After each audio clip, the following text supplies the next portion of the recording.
Hello everyone, welcome back to my channel. শুরু করছি একটি ভিডিও। আজকের ভিডিও টাইটেল থাম্বনেল দেখে বুঝতেই পেরেছেন ভিডিওটা হতে চলেছে টিনুকে নিয়ে। টিনুকে নিয়ে আমি গত 3 দিন ধরে কোনো ভিডিও করিনি। টপিক তো অবশ্যই ছিল, কিন্তু ভিডিও করিনি। আর যে টপিকটা ছিল সেই টপিকটা অবশ্যই আমি আজকের আমার এই ভিডিওতে আলোচনা করব। এছাড়াও টিনু আজকে অনেক দিন পর মুখ খুলেছে, মুখ খুলে ও কিছু কথা বলেছে। তা ওর কথার সঙ্গে আমি কিছু কিছু ব্যাপারে অবশ্যই সহমত, আর কিছু কিছু ব্যাপারে সহমত নই। তো আমার ভিডিওটাই হচ্ছে সেইটা নিয়ে। তো শুরুতেই বলি, গত 2-3 দিন আগে যে ব্যাপারটা হঠাৎ করে ফোকলুর একটা মানে জেগে উঠেছিল ফোকলু, ঠিক আছে।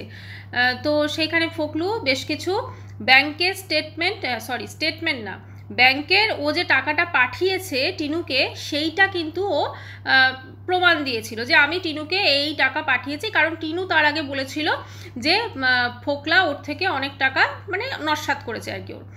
তো সেখানে ফোকলু দেখলো যে বাবা এরকম একটা বলেছে, তো ও সেজন্য প্রমাণস্বরূপ ও টিনুকে যে টাকাগুলো রিটার্ন করেছে সেগুলো পাঠিয়েছে এবং বলেছে একটা 1 লাখের ওপর কত টাকা ওর নাকি যে মোবাইলটায় ছিল, মানে যেখান থেকে ও পাঠিয়েছে প্রুফটা নাকি যেখানে ছিল, যে সেই মোবাইলটা নাকি এখন বর্তমানে ওর কাছে নেই। তো আমার কথা হচ্ছে যে আমরা সকলেই এখন ব্যাংক স্টেটমেন্টের সঙ্গে বোধহয় আমরা খুবই মানে কি বলবো অঙ্গাঙ্গিকভাবে জড়িত। আমরা সবাই নিজেদের প্রয়োজনে সেগুলো দেখি বা ইউজ করি। এটা কোনো বড় কিছু ব্যাপার নয়।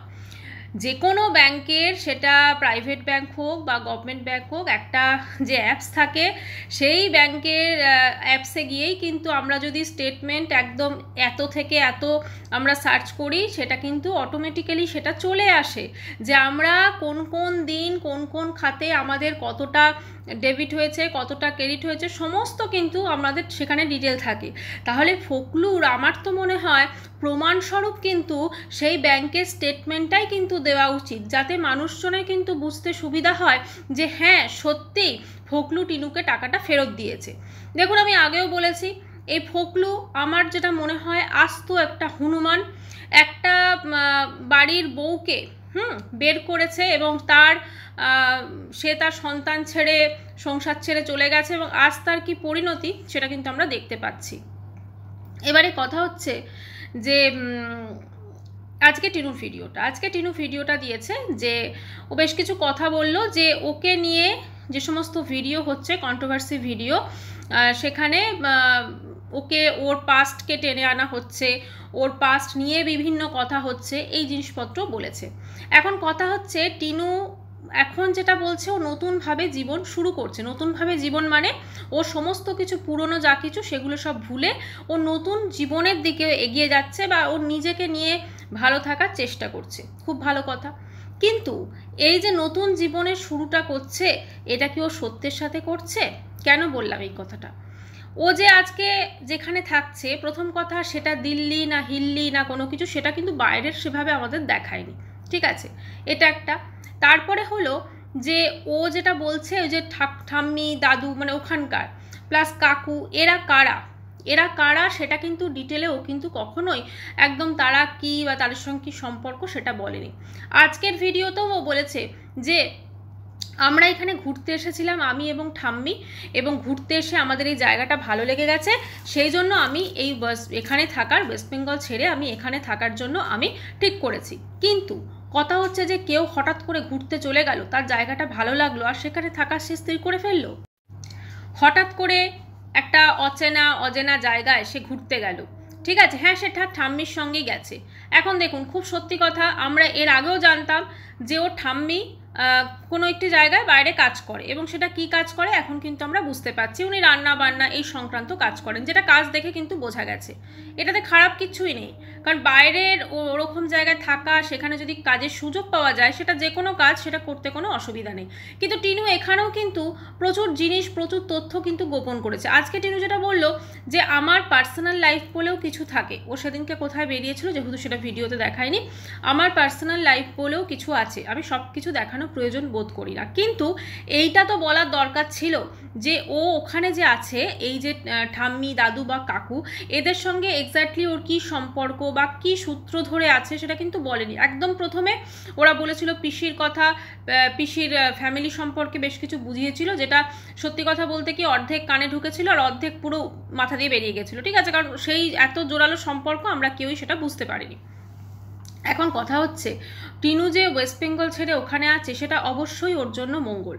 তার কারণটা হচ্ছে ওয়েস্ট বেঙ্গলে যদি থাকতো তাহলে ওকে এক তো ওর বাপের বাড়ি কীরকম সেটা আমরা সকলে জানি, সেটা হয়তো এখনও নিজেও বুঝতে পারছে, তো সেখানে ও পুরো শেষ হয়ে যেত। এই যে বাইরে আছে এখানে ও নিজে যাই কাজ করুক না কেন সেটা করে নিজের জন্য টাকা সঞ্চয় করে বাঁচতে পারবে, সে বিষয়ে কোনো অসুবিধা নেই।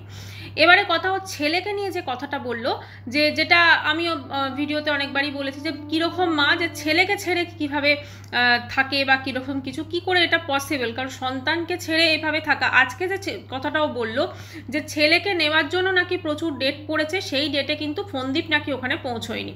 যদি সেরকম হয়, ফোনদীপ ওখানে না পৌঁছয়, তাহলে তার পরবর্তীকালে তার যে পরবর্তী স্টেপ আছে সেটা কেন টিনু নেয়নি?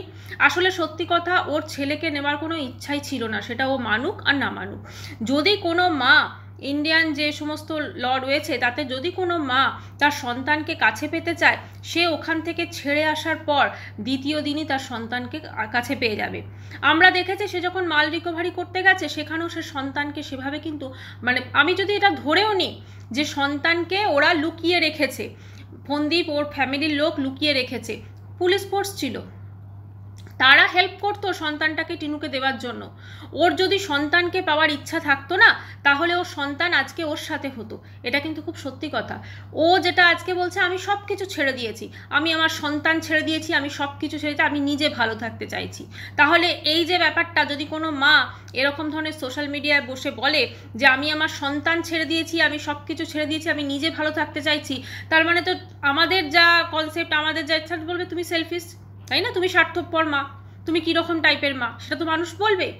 আজকে ফোনদীপ বা ওর বাড়ির লোক ওর জন্য ভালো কি খারাপ সেটা হয়তো আমরা ওপর থেকে দেখছি, ও বেশি ভালো বুঝবে কারণ ও থেকেছে, ঠিক আছে, কিন্তু কথা হচ্ছে যে নিজের সন্তানকে যে ও ছেড়ে চলে এসেছে এবং সন্তানকে নিজের কাছে আনার যতই ফোনদীপ চেষ্টা করুক, যেহেতু মাইনর চাইল্ড, ওর সন্তান ও যদি চেষ্টা করতো ওর কাছে যেতে বাধ্য, মানে সেটা আইনি কিন্তু ওকে সাহায্য করতো, কিন্তু ও সেরকম কোনো সন্তানকে পাওয়ার চেষ্টা করেনি।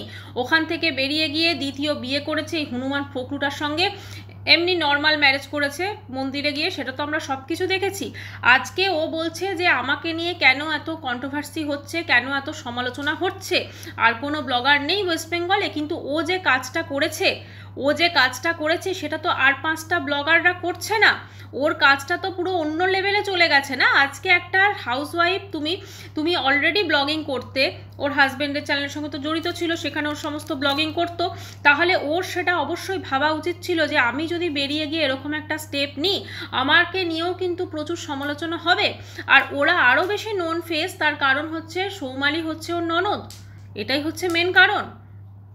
আজকে ও যেটা বলছে যে সেই রাতে, যে রাতে ও বেরিয়েছিল বাড়ি থেকে বা বেরোতে বাধ্য হয়েছিল, সেই রাতে নাকি ফোনদীপ এবং ওর বাড়ির লোক মানে প্রচণ্ড টর্চার করেছে ওকে। আমার কথা হচ্ছে যদি সেই টর্চার ওকে করে থাকে তাহলে অবশ্যই ও সেটা সরকারি হসপিটালে গেছে ট্রিটমেন্টের জন্য, বা কোনো পুলিশ স্টেশনে গেলেও কিন্তু সেখান থেকে সাজেস্ট করবে যে আপনি সরকারি হসপিটালে যান বা আপনি যে কোনো জায়গায় যান যেখান থেকে আপনি রিপোর্টটা অ্যাটলিস্ট পরে যে কেসগুলো আছে সেগুলো করা হবে সেতে কাজে লাগে। সেগুলো কি সে করেছে? ও যে বাড়ি থেকে কেন বেরিয়েছে সেটা সব থেকে ভালো ও নিজে জানে। যাই হোক, আমি যদি এটাও ধরি যে ফোকলুর জন্য বা তখন ফোকলু পুরো ব্রেনটাকে ওয়াশ করেছে টিনু, অনেক স্বপ্ন দেখেছে, অনেক কিছু, বয়স কম, বুঝতে পারেনি টিনু, অবশ্যই ভুল করেছে। কিন্তু আজকের ডেটে ও যদি নিজে এটা রিয়েলাইজ করে যে আমি ভুল করেছি, ও তো অবশ্যই বলছে বারবার যে আমি ভুল করেছি, আমি অবশ্যই বলবো যে অবশ্যই নিজে তোমার বাঁচার অধিকার আছে, কিন্তু তার সাথে সাথে আজকে যে তুমি এত বলছো না যে আমি ছেলেকে ছেড়ে দিয়েছি, সন্তানকে ছেড়ে দিয়েছি, আমাদের ইন্ডিয়ান যে চিন্তাধারা না, সেখানে কি বলতো, সন্তান মা তার সন্তানকে ছেড়ে দিচ্ছে, বাবা বিশাল ব্যাপার, ঠিক আছে? কারণ এই সন্তান একদিন কিন্তু বড় হবে এবং ওরও কিন্তু একদিন বয়স হবে টিনুর। আজকে যে কাজের যে কর্মদক্ষতা আছে, যে শক্তি আছে, সেটা তখন কিন্তু থাকবে না। কাজেই মানুষ মাত্রই ভুল হয়, এটা আমিও এর আগে প্রচুরবার ভিডিওতে বলেছি। আমি এটা বলছি না যে প্রত্যেকটা মানুষ পারফেক্ট হয়, ফন্দীপ পারফেক্ট কখনোই নয়, আমরা যেরকম দেখেছি, ঠিক আছে? হয়তো ফন্দীপের সঙ্গে থাকাটা ওর পক্ষে পসিবল হবে না এবং সেটা কতটা উচিত হবে সেটা জানি না, কিন্তু নিজের সন্তানকে কাছে না রাখতে চাওয়া, অ্যাটলিস্ট যা যা প্রসেস আছে আইনে সেটা করে যাতে ওর ভিজিটিং রাইটটা যেন সে নিতে পারে সেটা চেষ্টা করে। কারণ এখন সে বাইরে থাকে, ওখানে একটা আস্তানা হয়েছে এবং সেখানে নিজের সন্তানকে মাঝে মাঝে নিয়ে গিয়ে রাখতে পারে ভ্যাকেশনগুলোতে, আবার সে ফেরত চলে আসবে তার বাবার কাছে। কারণ কোথাও না কোথাও এই জিনিসটা সে যতই ওয়েস্ট বেঙ্গল ছেড়ে চলে যাক, তাহলে ওর পেছনে কিন্তু ধাওয়া করবে, ওকে কিন্তু ওর হয়তো ভেতরেও কষ্ট পাচ্ছে, ভেতরেও অবশ্যই কষ্ট পাচ্ছে, কারণ একটা সন্তান জন্ম দিয়েছে, মা হিসেবে ওর ডেফিনেটলি কষ্ট আছে। তো সেখানে ওই কষ্টটা ওর থাকবে না, বাকিটা ওর ব্যাপার। আচ্ছা, আরেকটা জিনিসও বললো যে ক্লিকবেট থাম্বনেল, ও যে এই যে ও বিভিন্ন টাইপের এই ধরনের কথা বলে, তো সেগুলো নাকি যেটা বলা হয় যে ও কন্ট্রোভার্সি চাইছে। কন্ট্রোভার্সি চাইছে মানে ও যেটা বলছে আমি ক্লিকবেট থাম্বনেল দিই, কন্ট্রোভার্সি চাইছে মানে ও নিশ্চয়ই এতদিন এই ব্লগিং করছে, ওয়াইটিতে আছে, ও খুব ভালো করে জানে যেসব বড় বড় ব্লগাররা লাইক ম্যান্ডি কোনো একটা ব্যাপার নিয়ে যখনই ক্লিকবেট থাম্বনেল দেয় বা কন্ট্রোভার্সি চায় মানে তার চ্যানেলে ভিউজটা আপ হোক। আজকে টিনু কখনোই অস্বীকার করতে পারবে না যে ওই দিল্লি যাওয়ার পর থেকে কিন্তু ওর ভিডিওতে ভিউজ বেড়েছে, কারণ প্রত্যেকটা মানুষ দেখতে চলে যায় দিল্লিতেও কী করছে, কার সাথে আছে, কীরকম করে, এটা কিন্তু খুব ফ্যাক্ট। হ্যাঁ, সেই জন্য কিন্তু ওর ভিউজটা বেড়েছে। আজকে ওর নিজের সন্তানকে যদি পাওয়ার ইচ্ছে থাকতো তাহলে অবশ্যই ও সন্তান কিন্তু ওর সাথে থাকতো বা ও ভিজিটিং রাইট কিন্তু পেত, কিন্তু ও কোনো চেষ্টাই করেনি। দুনিয়ার কোনো শক্তি, দুনিয়ার যে আইনটা আছে না, বাচ্চাকে মাদের তো সব থেকে আগে, সঙ্গে সঙ্গে তাদের এই যে জিনিসটাও মিথ্যে কথা বললো একটা এরকম সোশ্যাল মিডিয়ায় এসে, এটা কখনোই উচিত হয়নি। যদি ফন্দীপও 3টে ডেটে না পৌঁছয় তাহলেও তো ওকে আবার অন্য জায়গায় অ্যাপিল করা যায়, সমস্ত কিছু প্রসেস আছে, ও সেগুলো করেইনি, কারণ ওই টাইমটা ও অন্য কাজে ব্যস্ত ছিল। আর এই ফোকলার মতো একটা হনুমানকে আমি জানি না ও কী করে চুজ করেছিল। এই ফোকলাই কিন্তু আলটিমেটলি ওর লাইফের ভিলেন, ওর লাইফের ভিলেন কিন্তু ফন্দীপ নয়, ওর লাইফের ভিলেন কিন্তু এই ফোকলু। এই ফোকলুই ওর সর্বস্ব শেষ করে দিয়েছে এবং শুধু শেষ করেনি, এখনও পিছনে পড়ে আছে, এখনও এই যে আমি এত টাকা পাঠিয়েছি, হ্যাঁ এই দেখো তার প্রমাণ। আরে বাবা, তুমি টাকা পাঠিয়েছো, তুমি ব্যাংকের স্টেটমেন্ট দেখাও, তোমার ওই মোবাইলটা হারিয়ে গেছে তো ব্যাংকের স্টেটমেন্টটা তো যে কোনো জায়গা থেকে তুমি সার্চ করলে পেয়ে যাবে, অ্যাপ ডাউনলোড করে তোমার পিন দিয়ে, সেটা নেট ব্যাঙ্কিংয়েও হতে পারে, সেটা মোবাইল ব্যাঙ্কিংও হতে পারে, সেগুলো করুক, সেগুলো করে দেখাক। মানুষকে বোকা পেয়েছে নাকি? একটা মেয়ে মানে একটা তো মেয়েকে বের করেছে ঘর থেকে, বের করে তার সংসারটাকে বরবাদ করে দিয়েছে, একটা মায়ের থেকে তার বাচ্চাকে দূরে করে দিয়েছে, সে এবার তাকে এখন সে কেন ভালো আছে সেইটাতে বরবাদ করার চেষ্টা চলছে। যাই হোক, ফোকলু মাঝে মাঝেই এরকম উদ্ভাবন হবে এবং সেটা ওই পোস্ট দিয়ে হবে, ঠিক আছে? এবং খুব নিজেকে ভীষণ চালাকভাবে, ভীষণ চালাক, জানি না ওর এই চালাকি ওকে মানে আরেকটা জিনিস বলে যা হয় ভালোর জন্য হয়। আজকে টিনু হয়তো ফোকলুর আসল রূপটা অনেক আগে বুঝতে পেরে গেছে, এখন হতে পারে ভবিষ্যতে হয়তো চান্স থাকতেও পারে যে আবার হয়তো একটা ফ্যামিলি জুড়ে যাবে, তাই না? পজিটিভ চিন্তা নিয়ে ভাবা উচিত। আজকে ওর ঠাম্মি দেখলাম অনেক কথা বলছে যে তখন তোমরা কোথায় ছিলে যখন বাচ্চাটাকে যে জন্য কেস চলছে, বাচ্চাটাকে নিয়ে আসেনি। আসলে তো বাচ্চাটাকে নেওয়ার চেষ্টা তো টিনু প্রথমে করেনি না, ওটাই হয়ে গেছে ভুল। বাচ্চাটাকে যদি প্রথমেই নেওয়ার চেষ্টা করতো না, তখন তো নিজে অন্য কাজে ব্যস্ত ছিল, তাহলে হয়তো আজকে বাচ্চাটা ওর কাছেও থাকতো। বাচ্চা থাকা মানে একটা বিশাল ওর মানে একটা কি বলবো স্ট্রেংথ হয়ে যেত। বাচ্চাকে মানুষ করা, নিজে ভালো থাকা তো অবশ্যই দরকার আছে, কিন্তু বাচ্চার সঙ্গে থাকা মানে বাচ্চাকে মানুষ করা, তার স্বপ্নগুলোকে সত্যি করার জন্য বাঁচা। এবং অবশ্যই আজকে ওকে যে একটা মেয়ে হিসেবে যেগুলো ফেস করতে হচ্ছে, আজকে ফোকলুও যে কাণ্ডটা করেছে, ফোকলুর দিকেও অতটা আঙুল উঠবে না যতটা কিন্তু এর দিকে উঠবে। আজকে ওকে মেয়ে হিসেবেও যেগুলো ফেস করতে হচ্ছে, বাচ্চা ছেড়ে চলে গেছে বা এই ধরনের কথাগুলো তখন কেউ বলতে পারতো না, এটাই হচ্ছে মেন কথা। বাকি ওর লাইফ, ও কিভাবে বাঁচবে, ও কি করবে সেটা সম্পূর্ণ ওর ব্যাপার। তবে এইবারে যেন ভবিষ্যৎটা ভেবে কাজকর্ম করে, কারণ অলরেডি আমরা দেখেছি যে ওর সাথে কি কি হয়েছে। যেহেতু ও সোশ্যাল মিডিয়ায় ব্লগিং করে এবং এই ধরনের কোনো ক্যারেক্টার সম্পর্কে মানুষ যদি কিছু দেখে, এবং যেহেতু রিয়াকশন ভিডিও বা কন্ট্রোভার্সি জোন আছে, তো সেখানে প্রত্যেকটা মানুষেরই বলার অধিকার আছে। ও দেখলাম যেটা বলছে যে পজিটিভ যারা আমাকে নিয়ে কন্ট্রোভার্সি করো তাদের কথা আলাদা, মানে ও কি চাইছে ওকে নিয়ে পজিটিভ কন্ট্রোভার্সি হোক? ওয়াইটিতে থাকতে গেলে পজিটিভ কন্ট্রোভার্সিও হবে, নেগেটিভ কন্ট্রোভার্সিও হবে, তো সেগুলোকে ও কিভাবে নেবে সেটা ওর ওপর, তাই না? এই যে আজকের ভিডিওটা ছিল, এখানেও হয়তো ও এটাকে একটা ক্লিকবেট খেলেছে, বা এটার মাধ্যমে ও চাইছে হয়তো যে ওকে নিয়ে আরও আলোচনা হোক, কারণ আলোচনা হলে যে ভিউজ বাড়ে ও সেটা খুব ভালো করেই জানে। এটাই, বাকি ও কি করবে না করবে সেটা সম্পূর্ণ ওর ব্যাপার। তবে নিজেকে নিয়ে বাঁচা, নিজেকে নিয়ে ভালো থাকা খুব ভালো। কিন্তু আর একটা কথাও আমি শেষে বলতে চাই, আজকে যদি ওয়াইটি না থাকতো, আজকে যদি ইউটিউব না থাকতো, যেমন ফোনদীপও ওদিকে বিশাল বড় বড় কথা বলছে, ছেলেকে আমি উচ্চশিক্ষা দেবো না, ছেলেকে আমি এই করবো না, ছেলে তাহলে আমাকে ছেড়ে চলে যাবে, আমি ছেলের সঙ্গে ভবিষ্যতে থাকবো, এই যে কথাগুলো বলছে, আজকে যদি সত্যি কথা ইউটিউব না থাকতো না, এই কথাগুলো বসে বলার ক্ষমতাও থাকতো না।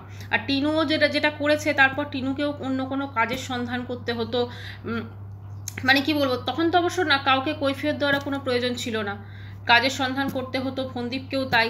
কারণ ইউটিউব আছে বলে কিন্তু এরা এত কিছু করেও কিন্তু একটা, মানে কি বলবো, যেহেতু টাকা পয়সাটা আছে সেহেতু সেই লাইফে কিন্তু সেই লাইফটাকে লিড করতে পারছে বা ভালোভাবে বেঁচে আছে। আজকে যদি ওয়াইটি না থাকতো, তাহলে এরকম একটা কিছু কাণ্ড করার পর সেই মেয়ে সেই সমাজে বাঁচা বা সেখানে এসে নিজের মতো করে ভালো থাকা, সেটা কিন্তু খুব ডিফিকাল্ট হতো ওর জন্য। যাই হোক বন্ধুরা, ভিডিওটা এখানেই শেষ করছি। যেটা দেখেছি সেটাই বলেছি, এখানে না তো কোনো পক্ষ বিপক্ষের ব্যাপার আছে, আমরা প্রত্যেকেই মানুষ মাত্রই ভুল হয়, টিনুরও অবশ্যই ভুল হয়েছে। কিন্তু ও যেটা আজকে বললো যে বাচ্চাটাকে পাওয়ার আমি চেষ্টা করেছিলাম, কিন্তু 3 দিন ডেট পড়ার পরও বাচ্চাটাকে নিয়ে তার বাবা আসেনি, এই কথাটা ও সম্পূর্ণ মিথ্যে কথা বললো।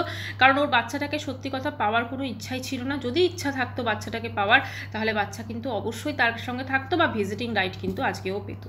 এটাই হচ্ছে কথা, কারণ তখন সেই টাইমটা যে গোল্ডেন পিরিয়ডটা ছিল বাচ্চাকে নিয়ে আসার, সেই টাইমটা অন্য কিছুতে ব্যস্ত ছিল, সেটা আমরা সকলে দেখেছি। যাই হোক, ওর জন্য শুভকামনা রইল, এগিয়ে যাক নিজের জীবনের লক্ষ্যে, এটাই আর কি। ভিডিওটি এখানে শেষ করছি। চ্যানেলটি ভালো লাগলে অবশ্যই করে সাবস্ক্রাইব করে দিল। বাই।